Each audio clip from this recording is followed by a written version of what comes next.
सबसे पहले तो यहाँ पे कौन ऐसा है जो पहली बार चर्चा सुनने के लिए है कोई?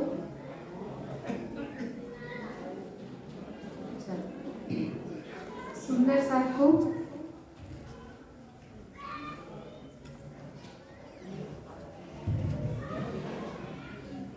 ऐसा लगता है कि जब हम पहली बार कभी भी राज्य के विषय में जब चर्चा सुननी होती है तो हमें लगता है कि ये सब हम क्यों जाने।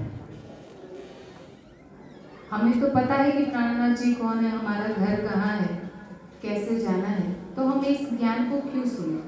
लेकिन जो पहली बार आए हुए हैं वो इस जिज्ञासा के साथ आए होंगे कि प्राणनाथ जी है कौन। जिनको प्राणनाथ जी कह रहे हैं, जैसे कोई राम को मानते हैं, कोई कृष्ण को मानते हैं, जो विष्णु के अलग अलग अवतारों को मानते हैं, कोई शिव जी को, कोई ब्रह्मा जी को मानते हैं। इन सब का नाम तो सबने सुन रखा है, आदि नारायण का हो या जितने भी महापुरुष हो चुके हैं। लेकिन प्राणनाथ जी नाम तो सुना हुआ है, लेकिन ये मानते किसको? और जिस वाणी को पधरा रखा है, तो ये वाणी क्या है जिसकी ये आरती उतारते हैं। हम तो किसी मूर्ति को मानते हैं, किसी रूप को मानते हैं, तो ये वाणी किस लिए पधराई हुई है, जिसकी पूजा करते हैं। और सुंदर साहब के लिए जानना इसलिए जरूरी है कि जो भी ज्ञान मिला है उसको अगर हम अच्छी तरह से दूसरों को समझा नहीं पाएंगे तो वाणी का वो कथन, अक्षरातीत प्रियतम के जो हृदय की बहती ज्ञान धारा है, उसका वो कथन कि निज नाम सोई जाहिर हुआ, जाकी सब दुनी राह देखत, मुक्त देसी ब्रह्मांड को आए ब्रह्म आत्म सत। कि अब इस वाणी के रूप में वो ज्ञान जाहिर हो गया है जिसकी आज दिन तक इस संसार में सब कोई राह देख रहा है। और क्योंकि वो सत आत्माएं यहाँ पर आई है उस अखंड धाम से अपने प्राणनाथ के साथ, उस अखंड धाम स्वरूप और लीला के ज्ञान के साथ, तो इस संपूर्ण ब्रह्मांड को मुक्ति मिलने वाली है। अगर हम इस वाणी को सब तक पहुंचा ही नहीं पाएंगे तो कैसे वो मुक्ति के अधिकारी बनेंगे। तो इसलिए सब सुंदर साथ से और जो बाहर से भी आए हुए हैं वो भी इसे ध्यान से सुने कि वाणी का ये कथन क्या कह रहा है। पार ब्रह्म तो पूर्ण एक है। दुनिया में कहा जाता है, सब जानते हैं कि वो एक ही है। वेदों ने क्या कहा है? एकमेव अद्वितीय, वो एक है और उसके जैसा और कोई नहीं है। तो फिर दुनिया में इतने अलग अलग मत पंथ क्यों चल रहे हैं? और जिस धर्म से प्रेम, शांति और आनंद फैलना चाहिए था संसार में, उसके नाम पर इतने विवाद, इतने झगड़े क्यों मच रहे हैं? उसके नाम पर इतना आतंकवाद या इतनी नकारात्मकता क्यों फैल रही है? जबकि हम उस परमात्मा की तरफ चलते तब तो हम प्रेम, शांति और आनंद में डूबे हुए होने, लेकिन ऐसा देखने में नहीं आता है। तो वो एक परमात्मा को ना जानने के कारण इस चौपाई में यही बताया जा रहा है, पार ब्रह्म तो पूर्ण एक है, ये तो अनेक परमेश्वर कहावे, अनेक पंथ शब्द जुदे जुदे। ऐसा नहीं कि उस पर ब्रह्म के विषय में किसी ने नहीं बताया है, लेकिन समझ नहीं पा रहे हैं। दुनिया आज दिन तक ये प्रार्थना कर रही थी कि असतो मां सद्गमय, कि इस असत्य जगत से मुझे उस सत्य जगत की तरफ, सत्य धाम की तरफ ले जाओ। तमसोर मां ज्योतिर्गमय, कि इस अज्ञानता के अंधकार से उस ज्ञानमयी प्रकाश की तरफ ले जाओ। मृत्युर्मा ज्योतिर्गमय, मृत्यु रूपी संसार से मोक्ष की तरफ मुझे ले जाओ, जहां मुझे आवागमन के चक्र में ना आना पड़े, जहां मुझे बार बार जन्म और मरण का दुख ना देखना पड़े। अब हम सोचे कि इस सब ज्ञान को जान के हमें क्या करना है। तो हम जो कर रहे हैं वास्तव में, जो हमारी दिनचर्या है, उससे क्या होगा?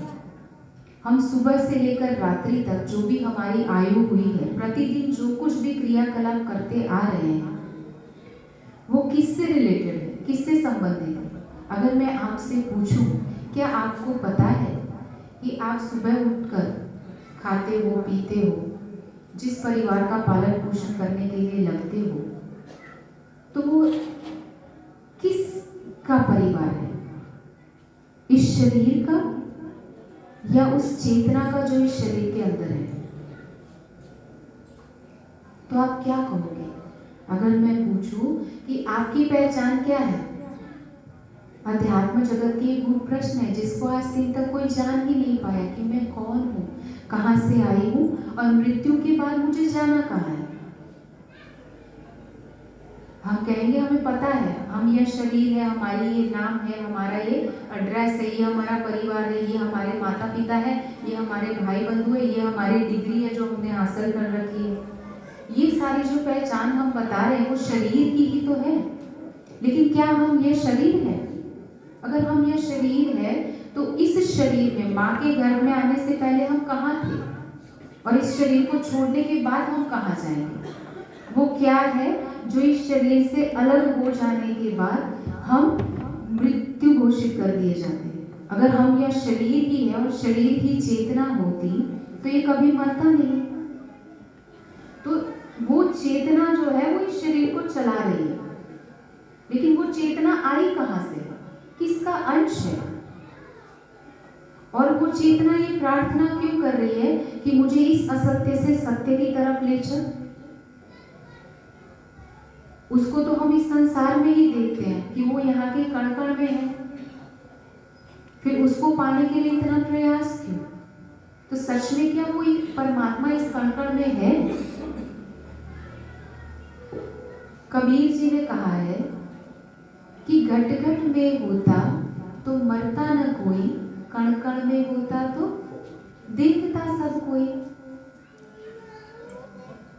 पिंड ब्रह्मांड दो से न्यारा, कहत कबीर सो साईं हमारा।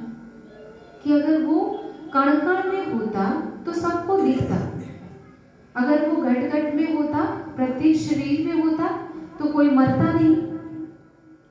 क्योंकि वो परमात्मा के लिए हम क्या कहते हैं कि वो कैसा है? सत चित आनंद। और ये जगत कैसा है? असत जड़ और दुख। अगर मैं आपको कहूं कि एक अंधेरा रूम है, पूरा अंधकार से भरा हुआ कमरा है और उसके कण कण में प्रकाश है सूर्य का, तो आप मानोगे? अंधकार तो तब होता है जब सूर्य का प्रकाश ना हो, और अगर सूर्य का प्रकाश है तो वहां अंधकार नहीं हो सकता है। तो अब हम सोचें कि वो सत्य चिद आनंद परमात्मा जो है, जिसके लक्षण है सत्य चिद और आनंद, वो लक्षण क्या है वो हम अभी सुनेंगे। लेकिन सबसे पहले हम ये जाने कि क्या वो इस संसार में है जहां पे हम उसको ढूंढ रहे हैं। और ये जगत कैसा है? असत जड़ और दुख रूपी। सत्य किसे कहते हैं? जिसका कभी कोई परिवर्तन ना हो, वो अनादि काल से जैसा था आज भी वैसा है और अनंत काल तक वैसा ही रहेगा, उसको कहते हैं सत्य। चित मतलब चेतन, वो परब्रह्म जिसने पूरे संसार में चेतना प्रवाहित की है, भरी, जिसके कारण हम सब में चेतना है, वो स्वयं जड़ हो सकता है? तो हम एक स्वर में कहेंगे नहीं, वो चेतन ही होगा। वो सत्य है, अपरिवर्तनशील है और चेतन है। और तीसरा है लक्षण आनंद। अगर वो सत्य है और चेतन है तो कुछ ना कुछ तो लीला करेगा। चेतन का तो लक्षण ही होता है कि वो कुछ ना कुछ करेगा। तो वो क्या करेगा? हम जो यहाँ पर लीलाएं करते हैं या यहाँ पे जो दुख से भरा हुआ सारा संसार है, क्या उसकी लीला दुखमयी हो सकती है? जिसको हम परब्रह्म कहते हैं, जिसको हम कहते हैं कि तू प्रेम का सागर है, तेरी एक बूंद के प्यासे हम, जिसको हम प्रेम शांति और आनंद का सागर कहते हैं, क्या उसकी लीला दुखमयी हो सकती है? नहीं हो सकती। अगर उसकी लीला दुखमयी नहीं हो सकती तो इस संसार में इतना दुख कैसे हो गया?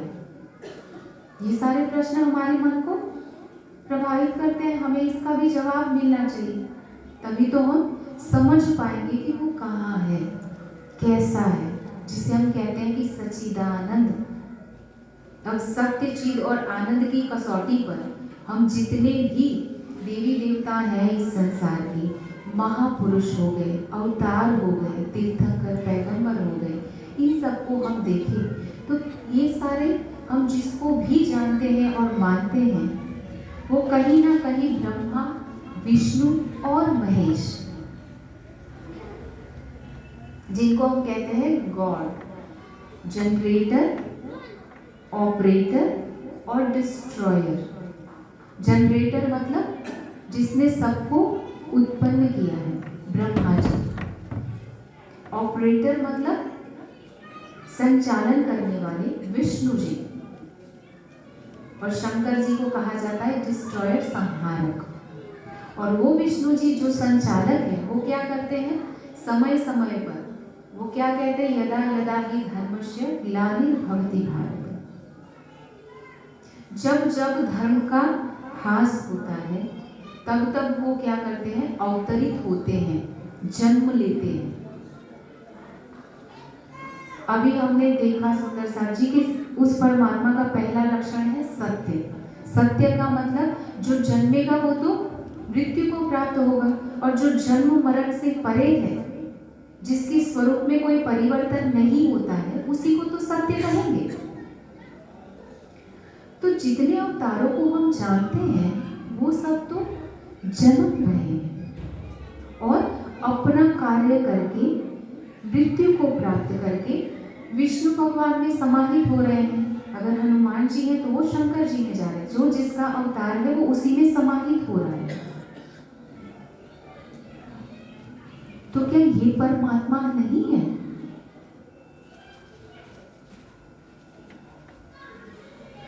तो ये कौन है?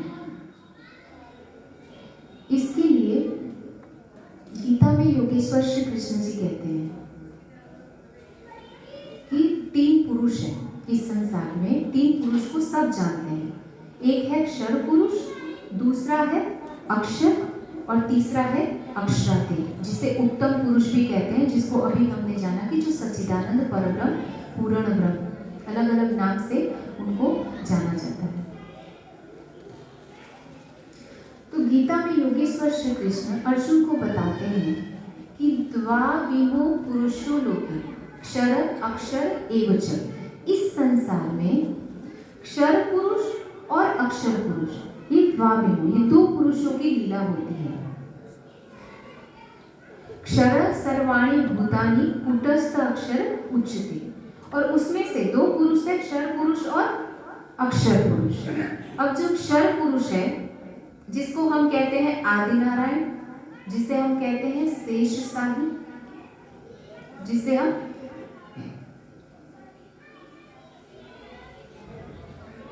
आपने वो चित्र भी देखा होगा जहां आदि नारायण को शयन करते हुए दिखाया जाता है और जिनकी नाभि से ब्रह्मा, विष्णु, महेश निकलते हैं। ऐसा चित्र देखा हुआ है। तो वो 2 पुरुष में से क्षर पुरुष तो आदि नारायण है, और अक्षर पुरुष, अक्षर का मतलब होता है कि जिसका क्षरण ना हो, जिसका कभी परिवर्तन ना हो, जिसका कभी नाश ना हो, उसको कहते हैं अक्षर, अविनाशी अखंड ब्रह्म जो है। अब ये अक्षर ब्रह्म कौन है? तो सबसे पहले हम क्षर पुरुष को जानते हैं, तब जानेंगे अक्षर क्या है, और उसके बाद जानेंगे वो अक्षरातीत प्रियतम परब्रह्म प्राणनाथ कौन है। अभी हम जिस श्लोक की बात कर रहे थे कि द्वाविमो पुरुषो लोके क्षर अक्षर एवच, क्षरा सर्वाणि भूतानि, वो जो क्षर पुरुष है वो प्रत्येक चेतना में यहाँ पे व्याप्त है। जितने भी प्राणी इस जगत में दिख रहे हैं, चर अचर, उस सब में उसी की चेतना व्याप्त है। कूटस्थ अक्षर उच्चते, लेकिन जो अक्षर ब्रह्म है वो इससे क्या है, कूटस्थ है, इससे भिन्न है। क्यों भिन्न है? क्योंकि अभी हमने देखा कि इस संसार में जो कुछ भी है वो क्या होता है, असत, जड़ और दुख रूपी है, और वो काल के गाल में समा जाने वाला है। धर्म ग्रंथ में क्या कहा हुआ है कि 14 लोक के ब्रह्मांड में जो कुछ भी है वो सारा कुछ महाप्रलय में लय को प्राप्त होता है। 14 लोक, 3 गुण, 5 तत्व, और उसमें से कुछ भी नहीं बचता है। और वेद यह भी पुकार के कहते हैं कि न सत आसित न असत आसित तदानीम, वो तब भी था जब ये व्यक्त और अव्यक्त जगत नहीं था। तो वो कौन है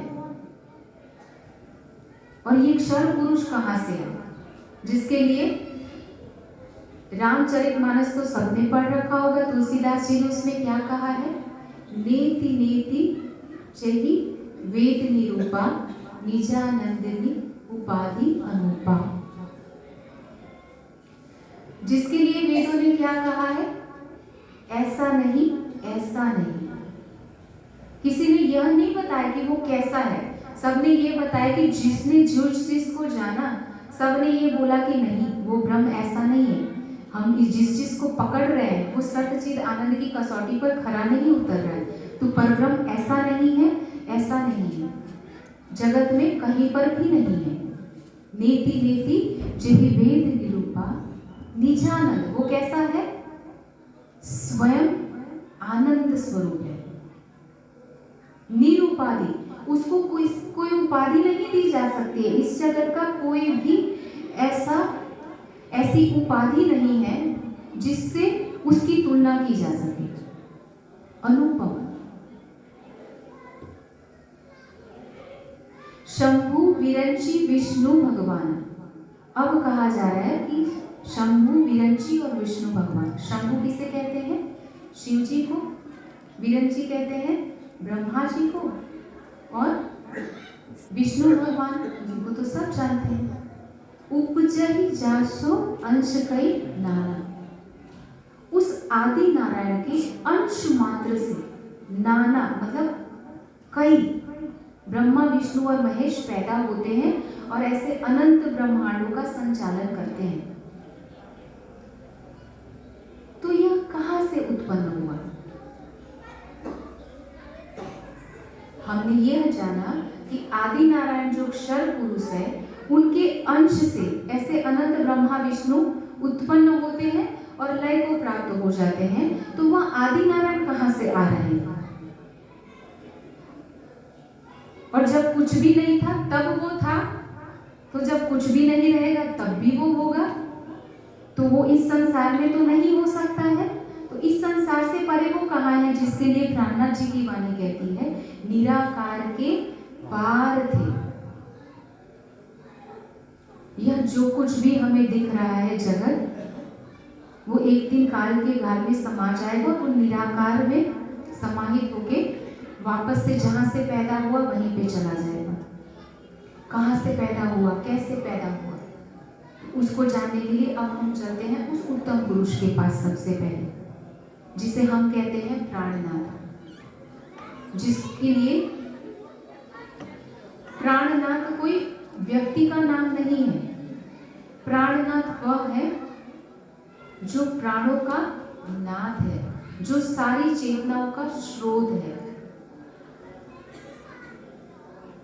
और वो प्राणनाथ कहाँ है?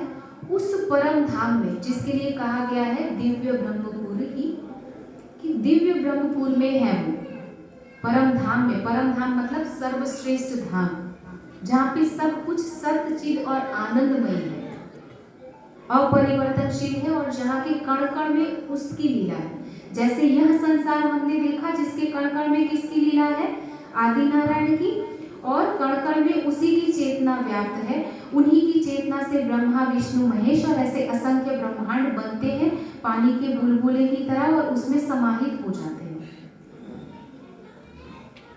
और एक है वो सच्चिदानंद उत्तम पुरुष अक्षरातीत, जो अक्षर से भी परे है, उसको कहते हैं अक्षरातीत, जिसको हम कहते हैं प्राणनाथ। तो उसकी लीला इस संसार में नहीं है तो कहाँ है? वो उस दिव्य ब्रह्मपुर में है। वो उस परम धाम में, उस सर्वश्रेष्ठ धाम में है जहां पर सिर्फ और सिर्फ आनंद ही आनंद है, प्रेम ही प्रेम की लीला है। अगर हम अब यह सोचे कि अगर वहां सिर्फ प्रेम की लीला है, आनंद है, तो ये असत जड़ और दुख रूपी ब्रह्मांड क्यों बनाया फिर? क्योंकि जहां हर एक सिक्के के दो पहलू होते हैं और सतचित आनंद की कीमत ही तब है जब असत जड़ और दुख तफावत का अस्तित्व है। तो सतचित आनंद जो परमात्मा है वो स्वयं चिदघन स्वरूप है और उस परम धाम में चेतना से व्याप्त है।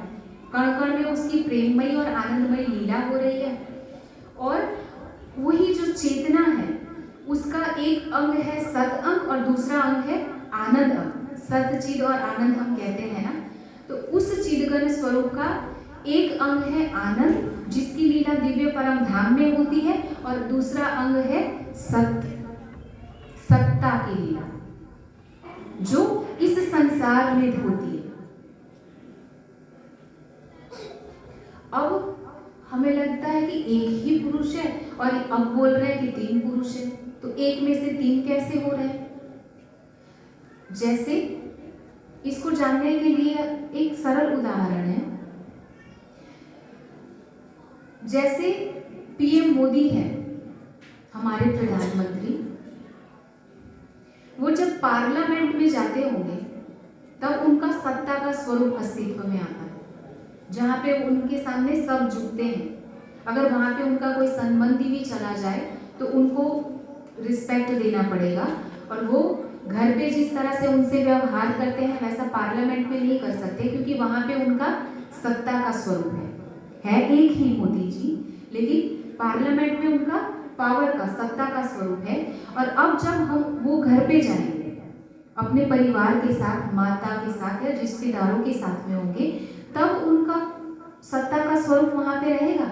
वहाँ पे जाकर कोई उनको कोई काम बताए कि आज हमें देर हो गई है, जरा ये मदद कर दीजिए, और मोदी जी कहें कि नहीं नहीं मैं तो प्रधानमंत्री हूँ देश का, मैं ये नहीं करूँगा, तो क्या कहा जाएगा कि अगर आपको प्रधानमंत्री बनना है तो पार्लियामेंट में जाइए, घर पे अगर आना है तो मेरे पुत्र बन के आइएगा या मेरा जो भी रिश्ता है वो बन के आइएगा। कहने का तात्पर्य क्या है? जहाँ पर प्रेम होता है वहाँ पे सत्ता नहीं होती, और जहाँ पे सत्ता होती है वहाँ पे प्रेम नहीं होता। अब उनकी पत्नी या माता वहाँ पे जाके बोले मेरा लल्ला ये खा ले, और वो बैठे हुए हैं वहाँ पे पार्लियामेंट में, तो चलेगा? वहाँ पे उनको भी सैल्यूट करना पड़ेगा, रिस्पेक्ट देना पड़ेगा।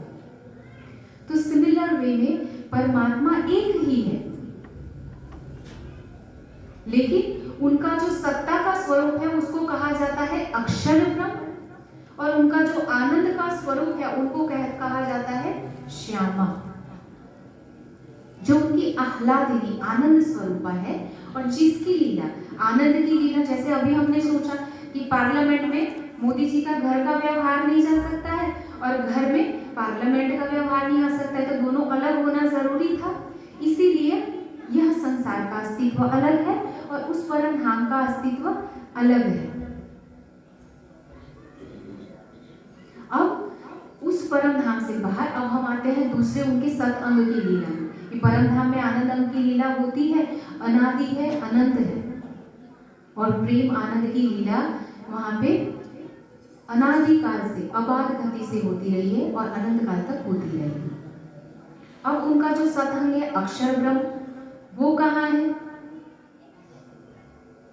क्योंकि वो तो उनका सत्ता का स्वरूप है, तो वो है योग माया के ब्रह्मांड में। और वो ब्रह्मांड कहाँ है? 3 ब्रह्मांड कहे जाते हैं। काल माया, जहाँ सब कुछ काल के अर्थात समय के अधीन है, जो एक क्षर ब्रह्मांड है, जो क्षर पुरुष के द्वारा संचालित है। अक्षर ब्रह्म की लीला धाम है योग माया का ब्रह्मांड, जो अविनाशी है। और तीसरा ब्रह्मांड है परम धाम, दिव्य ब्रह्मपुर, जो आनंदमयी धाम है, सर्वश्रेष्ठ धाम है, जो उस अक्षरातीत का धाम है। तो 3 पुरुष हैं और 3 धाम है। उसमें से एक धाम की लीला हमने देखी कि वो परम धाम में उत्तम पुरुष परब्रह्म परमात्मा सच्चिदानंद की आनंदमयी आह्लादनी शक्ति के साथ लीला होती है। दूसरी है योग माया की लीला, जहाँ पे अक्षर ब्रह्म के 7 अंग की लीला होती है और उसी 7 अंग के मन से क्या होता है, ये मनुए की बाजी, बाजी में मनुआ, जुदे जुदे खेल खिलावे। वो अक्षर ब्रह्म जो है, जो उसके लिए कुटस्थ कहा हुआ है। कुटस्थ मतलब क्यों उन्हें कुटस्थ कहा गया है? जो प्रत्यक्ष रूप से कहीं पर भी नहीं है, ना वो इस क्षर ब्रह्मांड की, क्षर पुरुष के क्षर ब्रह्मांड की लीला है, ना वहां पे वो है और ना ही वो परम धाम की आनंद की लीला में है। प्रत्यक्ष रूप से वो कहीं पर भी नहीं है, लेकिन परोक्ष रूप से सत्ता से वो इस संसार में है और परम धाम में भी जाकर वो राज्य का आनंद, उस आनंद की लीला का आनंद लेते हैं। अब वो जो अक्षर ब्रह्म है, स्वरूप एक है, लीला 2 है। स्वरूप तो एक है लेकिन लीला 2 है।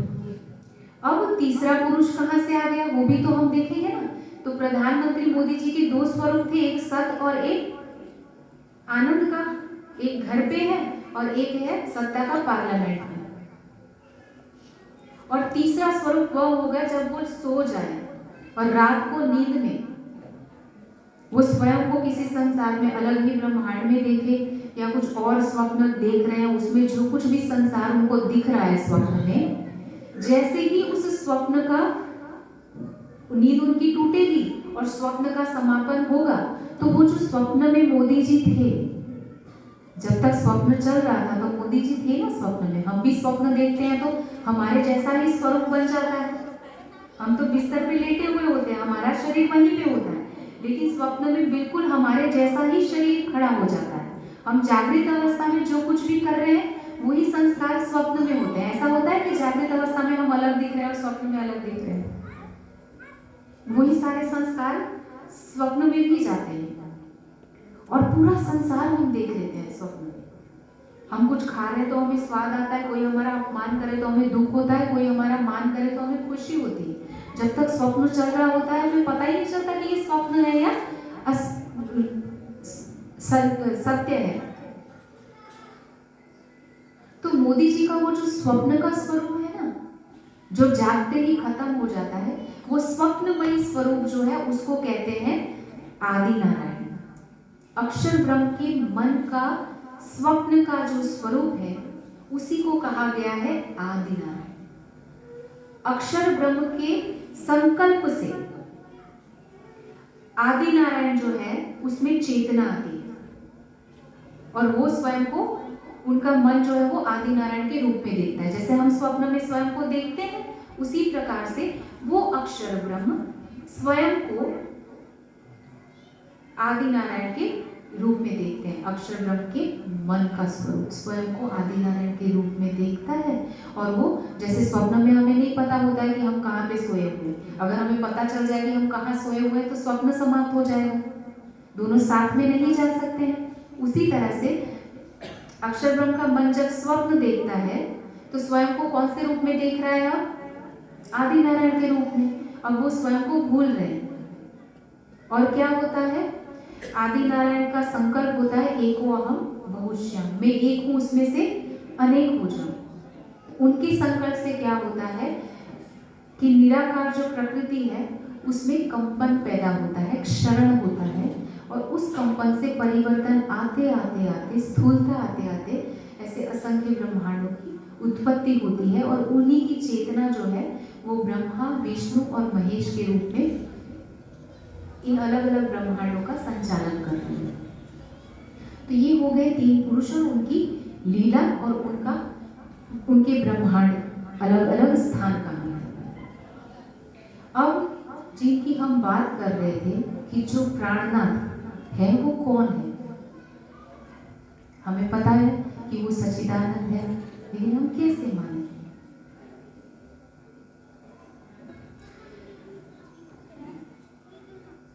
जिसके लिए वेदों ने कहा एकमेव अद्वितीय, कि वो एक है और उसके समान कोई नहीं है, उसके लिए क्या, अगर हम पूरा इस दुनिया के धर्म ग्रंथों से ही जब हम साक्षी लेंगे तभी तो हम मानेंगे।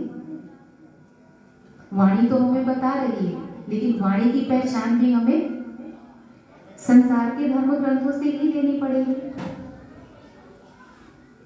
तो उसके लिए क्या कहा गया है? हम शंकर जी को अगर देखें तो शंकर जी ने 5000 दिव्य वर्षों की समाधि जब लगाई, तब उनको जो ज्ञान प्राप्त हुआ, वो ही ज्ञान वो उमा जी को, जिसके लिए हम कहते हैं ना अमरनाथ की गुफा में जाते हैं, कि जहां जाने से उसको अमरनाथ की गुफा क्यों कहते हैं? क्योंकि वहां पे अमर होने वाला ज्ञान शिव जी ने पार्वती जी को सुनाया था। और उनको वो ज्ञान कहाँ से मिला था? 5000 दिव्य अखंड समाधि के बाद, दिव्य उनकी जो आयु, उसकी समाधि के बाद उनको जो ज्ञान परोक्ष रूप से प्राप्त हुआ, उस ज्ञान को वो पार्वती जी को सुना रहे थे। और पार्वती जी सुन नहीं पाई, उनको नींद आ जाती है। और कहा जाता है कि वहां पे जो सुखदेव, एक तोते का अंडा था, उसमें जो जीव था उसने सुना, सुनते सुनते उनके अंदर इतनी ताकत आ गई कि वो बाहर आ गए। जैसे उन्होंने देखा कि ये सो रही है, ये कथा बताना बंद कर देंगे, तो तोते ने आवाज लगाना शुरू कर दिया और फिर वही कालांतर में सुखदेव मुनि के रूप में प्रकट हुए। तो शिव जी ने जिसका ज्ञान बताया पार्वती जी को, जिसको वो सुन ना पाई, लक्ष्मी जी जिसके लिए दुनिया के सारे लोग और हम सब भी पागल होते हैं, लक्ष्मी जी की पूजा तो सब करते हैं, लक्ष्मी किसको नहीं चाहिए? पूरी दुनिया को लक्ष्मी जी चाहिए, है ना। और वो लक्ष्मी जी ने 7 कल्पांत तक तप किया, किसके लिए? विष्णु भगवान से उसका ज्ञान जानने के लिए जिसका वो ध्यान करते हैं। तो शिव जी जिनको योगेश्वर कहा जाता है, योगी राज कहा जाता है, वो जिसका ध्यान करते हैं, विष्णु जी जिसका ध्यान करते हैं, जिसके लिए लक्ष्मी जी ने 7 कल्पांत तप किया, जिसके लिए देवी देवता, जिस स्वर्ग की कामना हम करते हैं, वो स्वर्ग की में रहने वाले देवी देवता भी किसके लिए लालायित रहते हैं कि हमें कलयुग में मनुष्य तन मिल जाए, तो हम उस परब्रह्म के ज्ञान को आत्मसात करते, पाते और मोक्ष को प्राप्त करते, जिस मुक्ति की कामना वो भी करते हैं, वही है वह परब्रह्म जिनको ये सब कोई ढूंढ रहे हैं, लेकिन आज दिन तक कोई भी वहां तक पहुंच नहीं पाया है। और क्या कहा है? अभाविनो भविष्यन्ति मुनियो ब्रह्म रूपेण। भविष्य में, भविष्य पुराण में शिव जी ने कहा है कि अभाविनो भविष्यन्ति मुनियो ब्रह्म रूपेण, जो आज दिन तक नहीं हुआ, भविष्य में, आने वाले भविष्य में, आने वाले समय में वो ब्रह्म मुनि आएंगे, जो कैसे होंगे? ब्रह्म रूप, साक्षात परब्रह्म का ही रूप होंगे। उत्पन्नाय कलयुगे प्रधान पुरुषाश्रय, वो कलयुग में उत्पन्न होंगे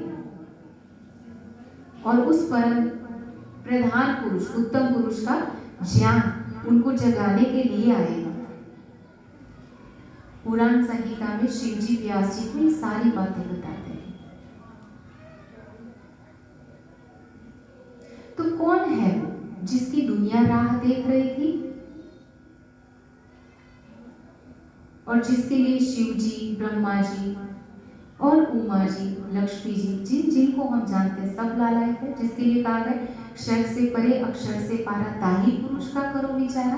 क्षर से परे, अक्षर से भी पारा, उस पुरुष का विचार करो। और उसी के लिए कहा गया है, कबीर जी ने कहा, पिंड ब्रह्मांड दो से न्यारा, कहे कबीर सो साईं हमारा। तो वो कौन है जिसके लिए दुनिया कहती है कि विजया अभिनंद बुद्ध निष्कलंक अवतार, जिसकी प्रतीक्षा सब कर रहे हैं, वो कौन है? विजयाभिनंद, विजयाभिनंद बुद्ध निष्कलंक अवतार। तो विजयाभिनंद किसको कहते हैं? विजय जिसका जिसका अभिनंदन करती हो, जो विजयी ही है, वो है विजया अभिनंदन। बुद्ध निष्कलंक, उनकी बुद्धि कैसी है? निष्कलंक, जिसमें कोई भी कलंक ना हो। तो कौन सा कलंक था? अब तक कौन सी बुद्धि थी जिसमें कलंक था? और ऐसा कौन सा ज्ञान को लेकर आएंगे, कौन सी बुद्धि लेकर आएंगे जो निष्कलंक होगी? इसके लिए तारतम्यवाणी क्या कहती है सुंदर साथ जी? एते दिन ब्रह्मांड में होती बुद्ध सुपन, सो बुद्ध जी बुद्ध जागृत ले प्रगटे पुरी नौतन। संसार में आज दिन तक कौन सी बुद्धि थी? स्वाप्निक बुद्धि। अभी हमने सुना कि क्षर पुरुष कौन है? आदिनारायण, और वो अक्षर के स्वप्न का स्वरूप है, मन के स्वप्न का स्वरूप है। तो स्वप्न में तो हमारी बुद्धि स्वप्न की ही होती है और स्वप्न से कुछ बाहर नहीं जा सकता है। जब तक हम स्वप्न में हैं तब तक स्वप्न के स्वरूप को ही सच्चा मानेंगे, तब तक हमें जागृत अवस्था का पता नहीं होता कि मैं तो बिस्तर पे इस जगह पे इस स्थान पे सोई हुई हूँ। तो जागृत होने के बाद जो हमारी बुद्धि है उसको कहेंगे जागृत बुद्धि, और जो स्वप्न में जो बुद्धि उसे कहा जाएगा स्वाप्निक बुद्धि। तो जब यह संसार को बनाया गया तो इस संसार को संचालित करने के लिए उसके साथ ज्ञान आता है, और वो ज्ञान है वेदों का ज्ञान, जिसे कहते हैं अपौरुषेय। क्यों हम वेदों की साक्षियों को माने? वेद कहाँ है? वेद का स्थान है अक्षर ब्रह्म के मन में, अव्याकृत ब्रह्म में, उस अविनाशी धाम में, योग माया के ब्रह्मांड में। और वो वेद को कहा जाता है अपौरुषेय, मतलब किसी ने भी किसी पुरुष के माध्यम से वो नहीं अवतरित हुआ है, जिसको किसी ने लिखा नहीं है। जब सृष्टि का प्रारंभ होता है, जब ये संसार बनता है, तो सृष्टि के प्रारंभ में क्या होता है कि तब सांकल्पिक सृष्टि, जो शुरुआत में जो ऋषि मुनि है वो ध्यान के द्वारा उस परब्रह्म से अपना तार जोड़ के जिस ज्ञान को आत्मसात करते हैं, उन्हीं के द्वारा आदित्य, अंगिरा, वायु और अग्नि के द्वारा, ये 4 ऋषि हैं जो सृष्टि के प्रारंभ में हर बार होते हैं। प्रवाह रूप से जब सृष्टि बनती है तो ये 4 ऋषि जो हैं उनके द्वारा 4 वेदों का ज्ञान इस संसार में आता है। और उसके बाद क्या होता है कि जो ज्ञान इस संसार में आया उसको ब्रह्मा जी के, आपने देखे होंगे कि 4 मुख कहे जाते हैं। तो ब्रह्मा जी इन 4 ऋषियों से कालांतर में इस ज्ञान को ग्रहण करते हैं, और सामान्य व्यक्ति एक वेद का ज्ञान भी पूर्ण रूप से नहीं जान पाता है, जबकि ब्रह्मा जी 4 वेदों का ज्ञान रखते हैं, इसलिए उनको चतुर्मुखी भी कहा जाता है। ये नहीं कि उनके 4 मुख है। अगर 4 मुख होते तो वो एक मुख से जब काम चल सकता है तो 4 मुख की क्या आवश्यकता है। लेकिन ये आलंकारिक वर्णन है। जैसे कोई बहुत सुंदर व्यक्ति होता है तो हम कहते हैं इसका मुख कैसा है? चांद के जैसा, लेकिन वो चांद तो नहीं हो जाते। तो इसी तरह से ब्रह्मा जी जो है वो 4 वेदों के ज्यादा होने के कारण उनको क्या कहा गया है? चतुर्मुखी। और उसी के ज्ञान को आगे बढ़ाते हुए अलग अलग अवतार होते हैं। तो गीता में योगेश्वर श्री कृष्ण ने ज्ञान दिया, जब त्रेता में राम भगवान के रूप में आते हैं तब रामायण में ज्ञान दिया। गीता में उन्होंने 3 पुरुषों का ज्ञान दिया। उत्तम पुरुष वो कौन है? उत्तम पुरुष तू अन्य परमात्मा इति उदाहरण। उस उत्तम पुरुष को परमात्मा कहा गया है, और वही जिसको दुनिया अक्षरातीत कहती है, सच्चिदानंद कहती है, जो हम सब में प्राणों, क्योंकि चेतना कहाँ से आ रही है? अक्षर की जो चेतना है वो अक्षर से आ रही है, और अक्षर जो है वो चिदगन स्वरूप की चेतना से ही संचालित है। तो वही उत्तम पुरुष है जिसकी चेतना सब जगह पे, और इसी के लिए उसको क्या कहा जाता है? प्राणनाथ, जो सबके प्राणों का स्वामी है, जिसके लिए सनातन प्रार्थना करते हैं कि तुम हो एक अगोचर सबके प्राण पति। प्राणनाथ कोई व्यक्ति नहीं है, वो वही अक्षरातीत पूर्ण ब्रह्म पार ब्रह्म है, जो क्षर अक्षर से परे है, और जिसको दुनिया आज दिन तक जिसकी राह देख रही थी। और वो ही प्राणनाथ जब अपनी ब्रह्मात्माओं की आत्मा को जागृत करने के लिए इस संसार में आए, तो जिसे आज दिन तक इस संसार में कोई जान ना सका, उस परब्रह्म के धाम स्वरूप और लीला का जो ज्ञान लेकर आए, वही ज्ञान है वो ये तारतम्यवाणी, जिसको यहाँ पे सिंहासन पे रखा गया और जिस ज्ञान को हम मानते हैं। अब उस विषय में आगे जानना है तो हम कल बैठेंगे कि हम उनको क्यों जाने।